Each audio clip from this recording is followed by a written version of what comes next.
तो आज मैंने सोच लिया है कि अब मैं जब भी अपनी शॉपिंग पे जाया करूँगी, मैं आपके साथ अपनी शॉपिंग भी शेयर किया करूँगी। बहुत सारी लड़कियाँ मुझे कहती हैं, आप ही अपनी शॉपिंग नहीं दिखाती, अपनी चीज़ें नहीं दिखाती, अपना मेकअप नहीं दिखाती। तो मैं ज़रा इन मामलों में थोड़ी कंजूस हूँ। तो मैंने अपने दिल पे हाथ रख के इस कंजूसी को ख़त्म करने की कोशिश पूरी की है। जो शॉपिंग किया करूँगी आपके साथ ज़रूर शेयर किया करूँगी, अपनी भी और नबा की भी, और किसी की नहीं, सिर्फ़ अपनी और नबा की।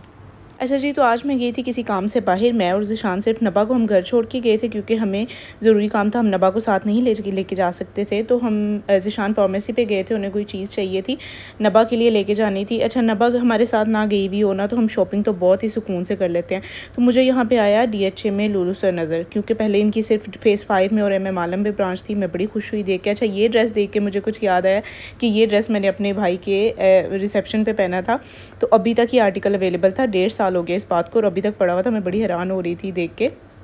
अच्छा जी, तो मुझे अपने लिए कुछ लेना था यहाँ से। तो ये जो मैंने पहले फ़्रॉक पकड़ा है, पहले मुझे वो अच्छा लगा, मैंने वो दिखाया। फिर मुझे ये ड्रेस बड़ा अच्छा लगा था, पर ज़ीशान ने कहा कि इसमें और ज़्यादा मोटी लगोगी, ये नहीं लो। तो फिर मुझे ये एक अच्छा लगा, और उसके बाद फिर एक और था, तीसरा वाला नहीं मैंने दिखाया, एक ग्रीन कलर का था, वो मुझे अच्छा लगा। फिर मुझे 3 लेने थे, मुझे इसमें से सिलेक्ट मैंने किया। तो मैंने एक ये वाला फ़्रॉक लिया, एक वो मैंने ब्लैक पोल्का डॉट्स वाला लिया, और एक मैंने ग्रीन कलर का शर्ट लिया, जो कि वो भी बहुत बहुत ज़्यादा प्यारा था। तो मैंने कहा कि मैं आपको इस तरह से ना अपनी चीज़ें दिखाया करूँगी, शॉपिंग पे ना भी दिखा सकूँ, क्योंकि आज नबा नहीं थी तो मैं आराम से ज़रा आपको दिखा सकती थी। तो मैंने जो है वो ये चीज़ें ले ली। उसके बाद फिर जाना था हमें मिनीसो से मैंने कुछ चीज़ें लेनी थी। ज़ीशान ने देखी अपनी सॉफ्टी, जो कि उन्हें साइज़ नहीं मिला, वो नहीं ली।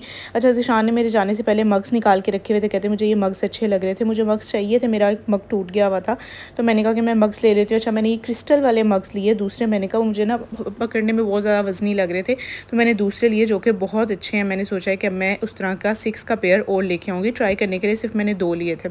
उसके बाद जी हम घर चले गए। घर जाके मैंने बनाए अपने लिए रैप्स, क्योंकि जब नबा ना होना हमारे साथ तो हमारा दिल नहीं चाहता बाहर से कुछ खाने का।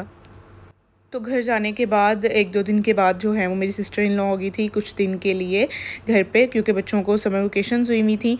तो हम इनको लेके चले गए KFC, क्योंकि KFC तो हर बच्चे का फेवरेट होता है। तो हम ये वाली ब्रांच पे जाते हैं जो वाई ब्लॉक में है, क्योंकि यहाँ पे जो है इनका प्ले एरिया काफ़ी नज़दीक है, और अच्छा जो है यहाँ पे बच्चे बिल्कुल पास होते हैं, प्ले एरिया भी पास होता है, तसल्ली से आप अपने बच्चों को भेज सकते हैं। तो हम बच्चों को लेके चले गए वहाँ पे, और यहाँ पे ना शोर बहुत ज़्यादा होता है, ऐसे लगता है जैसे आप जहाज़ में बैठे हुए और टर्बुलेंस हो रही है। ये हालात हो रहे थे, और हमारे तो इस तरह से कान बंद हो गए थे कि जैसे हम इस्लामाबाद मोटरवे से पहाड़ों पर चढ़ रहे हैं। बच्चे अपने प्ले एरिया में एंजॉय कर रहे थे, हम बड़े सारे यहाँ पे बैठ गए थे। मम्मा सिर्फ साथ गई थी, बाकी और कोई नहीं था, हम बच्चे थे, और जो मेरी सिस्टर इन लॉ हैं आपी थी। तो फिर हमने ऑर्डर किया, ये चिकन पीसेस ऑर्डर किए, साथ में फ़्राइज़ ऑर्डर किए, साथ में बर्गर्स और कोल्ड ड्रिंक्स। और उसके बाद फिर हमने आइसक्रीम खाने जाना था, तो हमने कहा कि आज हम KFC की ही आइसक्रीम ट्राई करते हैं, क्योंकि पहले हमने कभी नहीं खाई। तो स्पेशली हम फिर वहाँ पर जाएँगे, क्योंकि लेट काफ़ी हो गया था, तो बच्चों की भी बस हुई पड़ी थी। तो हमने कहा हम यहाँ पर बैठ के, क्योंकि स्वीट क्रीम वगैरह पर तो आपको स्पेस नहीं होती ना, बैठ के नहीं खा सकते। तो यहाँ पे सबकी अपनी अपनी चॉइसेस थी कि मुझे ड्रिंक ये वाली चाहिए, मुझे ये ड्रिंक ये वाली चाहिए। तो यहाँ पे हमने अच्छे से आराम से बैठ के खाना खाया। नबा की इस दिन तबीयत कुछ ठीक नहीं थी, इसको चोट भी लगी हुई थी, वो ध्यान से खाना नहीं खा रही थी। तो फिर उसने आइसक्रीम अच्छे से खा ली थी, और ना वो बिल्कुल भी प्ले एरिया भी नहीं जा रही थी, वो खेली भी नहीं थी। यहाँ पे देखो उसकी हालत बेचारी की ख़राब हुई पड़ी है। और माशाल्लाह इन दोनों को देखें ज़रा। नवा तो अपने मूसा भैया से इतना ज़्यादा प्यार करती है ना, कि इसको हाथ में बस आ जाए तो उसको ऐसा लगता है कि जैसे मुझे दुनिया में जन्नत मिल गई है। तो हमने उसके ऊपर उसे लिटा दिया, और वो इतनी खुश हो रही थी कि जैसे पता नहीं क्या उसको ऊपर लिटा के खुद में ही चींचियाँ ली जा रही थी कि ये क्या हो गया। तो फिर उसके बाद मैंने कहा कुछ अच्छा खा लें, मतलब फल खा लें। आजकल नाशपाती आई हुई है, तो ज़ीशान ने मुझे ला के दी कि ज़बरदस्ती नाशपाती खाया करो, नबा को भी खिलाया करो, क्योंकि अगर ख़ुद खाएं ना तो फिर बच्चे भी खा लेते हैं और ज़ीशान भी खा लेते हैं। तो यहाँ मैंने काट के कोशिश की खाने की, मेरे से नहीं खाएगी, थोड़ी सी खाई गई थी बस। तो यहाँ पे मैं आ गई थी अपना काबुली पुलाव बनाने के लिए। मैंने कहा सोचा कि इतने दिन हो गए मैंने कोई रेसिपी नहीं शेयर की, चलो थोड़ी बहुत कोई रेसिपी शेयर कर लेते हैं। मैं बना रही थी आपी वगैरह के लिए, क्योंकि बच्चे 2-3 दिन हो गए थे आए हुए थे। तो यहाँ पे मैंने ले लिए अनियन। सबसे पहले तो मैंने मसाला बना लिया। मसाले में मैंने लिया ज़ीरा, बड़ी इलायची, छोटी इलायची, वो आप देख लीजिएगा कितनी कितनी क्वान्टिटी में मैंने लिया है। मैंने 4 ग्लास राइस बनाए थे, तो उस हिसाब से आप देख लीजिएगा आपको कितना मसाला बनाना है। स्पाइसेस आप कम ज़्यादा कर सकते हैं, क्योंकि ये बहुत माइल्ड बनता है। इसमें स्पाइसेस जो हैं वो बिल्कुल लाइट ही जाते हैं, ज़्यादा तेज़ करेंगे तो ये अच्छा नहीं लगता पुलाव। अच्छा, यहाँ पे मैंने 2 मीडियम साइज़ के अनियंस ले लिए थे और उनको मैंने अच्छे से चॉप कर लिया था। चॉप नहीं कर लिया था, मतलब काट लिया था, जैसे आप रफली काट लेते हो। उसमें जिंजर गार्लिक पेस्ट ऐड किया, उसको अच्छे से मैंने भून लिया। उसके बाद मैंने ग्रीन चिलीज़ ले ली थी, उनको मैंने अच्छे से ब्लेंड कर लिया था। ब्लेंड इस तरह से करना है कि वो चॉप हुई हुई हों, बिल्कुल उनका पानी नहीं बनाना, पानी ज़्यादा डाल के।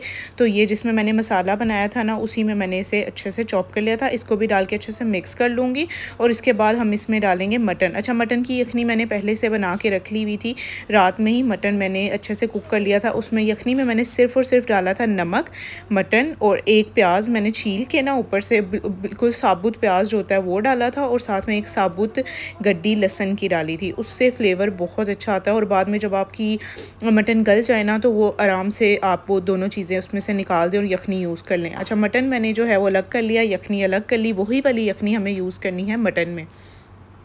अब जो हमने मसाला बनाया था वो इसमें हम ऐड कर देंगे और अपना कुक मटन ऐड कर देंगे। इसमें मटन अच्छे से कुक हुआ हुआ ही अच्छा लगता है, ना तो ज़्यादा टूटना चाहिए और ना ही ज़्यादा जो है वो थोड़ा कच्चा कच्चा फ्लेवर आना चाहिए। खड़ा खड़ा मटन इसमें अच्छा नहीं लगता पुलाव में, बिल्कुल भी, मुझे ऐसा लगता है। तो जो मैंने यखनी बनाई थी वो मैंने इसमें ऐड कर दी, और उसके बाद हम इसकी बना लेंगे, इसकी जो वेजिटेबल्स हैं वो हम सौते कर लेंगे।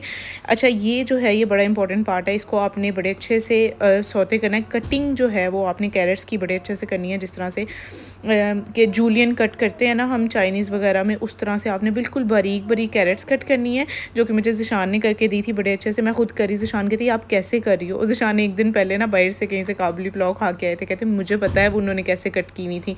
तो मैं थोड़ी जो है वो मैं कटिंग बोर्ड पर नहीं करी थी। ज़िशान ने कहा ज़रा मुझे कटिंग बोर्ड ला के दो, मैं आपको करके बताता हूँ।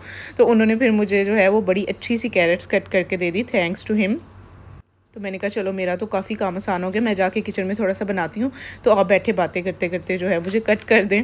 तो यहाँ पे जो है वो यखनी मैंने मटन में डाल दी थी। जब उसमें थोड़ा सा उबाल आया, मैंने उसमें राइस पहले से भिगो के रखे हुए थे, वो मैंने ऐड कर दिए। साइड पर जो मेरी कैरेट्स हैं वो कुक हो रही हैं, उसमें मैंने ब्लैक कलर की किशमिश ऐड की, और थोड़ी सी मैंने 2 टेबल स्पून के करीब, मेरा टेबल स्पून छोटा होता है, आप टीस्पून लगा लें, तो उसमें मैंने वो शुगर ऐड किया था, उसे अच्छे से मिक्स कर लिया था। थोड़ा सा ऑयल डाला था, और साथ में मैंने बादाम को उसका छिलका उतार के और दरमियान से एक कट लगा के वो ऐड कर दिया था। इसमें इन्हीं चीज़ों से अच्छा फ्लेवर आता है। और यहाँ पे जो है हमारा पानी खुश्क होने वाला है बिल्कुल, तो मैंने एक दफ़ा अच्छे से चावलों को हिला दिया। आपने बहुत ज़्यादा बुरे तरीके से जुल्म करके चम्मच नहीं मारना चावलों में, बस हल्का हल्का हाथ हिलाना है। और जो हमने थोड़ा सा मसाला बचाया था ना, वो इस तरह से हम ऊपर डाल देंगे, और उसके बाद जो है अपनी वेजिटेबल्स की लेयर लगाएंगे। वेजिटेबल तो नहीं है, जो हमारी कैरेट्स हैं उनकी लेयर लगाएंगे। अच्छा, आप इसमें काजू भी डाल सकते हैं, सिर्फ काजू और डालना है, बाकी ये सिर्फ यही चीज़ें जाती हैं। आप अपनी मर्ज़ी के मुताबिक इसमें ज़्यादा जो चीज़, अच्छा इसमें ये जो ब्लैक किशमिश है ना, ये बहुत ज़्यादा अच्छी लगती है। मैंने काफ़ी डाली थी, पर शान कहते हैं नेक्स्ट टाइम इससे भी ज़्यादा डालना, तो मैंने कहा चले ठीक है। मुझे था कि इनको ये ना लगे कि मीठा मीठा लग रहा है, पर ये बहुत अच्छा बना था। अगर आप ये रेसिपी ट्राई करेंगे ना, अगर आपके घर वालों को पसंद आई, तो मुझे बेशक आके अनफॉलो कर देना पक्का।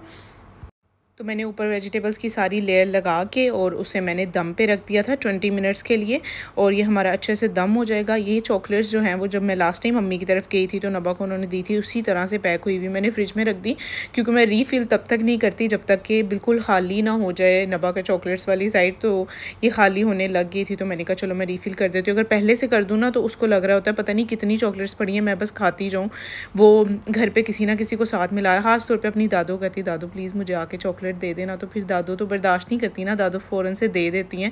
और मैं इसे पूरी, मम्मा को पता है ना कि कैट मुझे बहुत पसंद है। जी आपको बहुत पसंद है, बोलो नहीं, अब चुप कर जाओ, ओके। अच्छा, तो वो देख रही है ना, तो वो आके बोलने लगे आपको पता है किटकैट मुझे बहुत पसंद है। तो यहाँ पे मैंने तब तक अपने सारे काम कर लिए जब तक कि मेरा दम आ रहा था चावलों को। ये देखें यहाँ पे ज़बरदस्त सा दम चावलों को आ गया है, और मैं इसे अच्छे से मिक्स कर लूँगी कि कैरेट्स और ड्राई फ्रूट्स अच्छे से मिक्स हो जाए। और यहाँ पे ना आपने इसमें ज़्यादा स्पाइसेस नहीं ऐड करने, ज़्यादा स्पाइसेस ऐड करेंगे तो फ्लेवर जो है वो ख़राब हो जाएगा, क्योंकि ये बिल्कुल माइल्ड सा और थोड़ा मीठा मीठा सा ही अच्छा लगता है। तो इसमें अपनी कोई मैकेनिकी हमने नहीं करनी है। मैंने भी सोचा था कि मैं इसमें थोड़े स्पाइसेस ज़्यादा करूँ, पर बहुत अच्छा किया कि मैंने नहीं किए। तो यहाँ पर इतनी पिघलती गर्मी में अगर मैं इस किचन में कुछ शूट कर लूँ ना, तो मेरे लिए बहुत बड़ी बात है। आजकल जो आप लोग कहते हैं रेसिपी शूट नहीं करती, बाहर का ही खाती रहती है, मैं सब कुछ बनाती हूँ पर शूट नहीं करती। बहुत मुश्किल होता है भाई शूट करना, आप लोग करके देखें, आपको लग समझ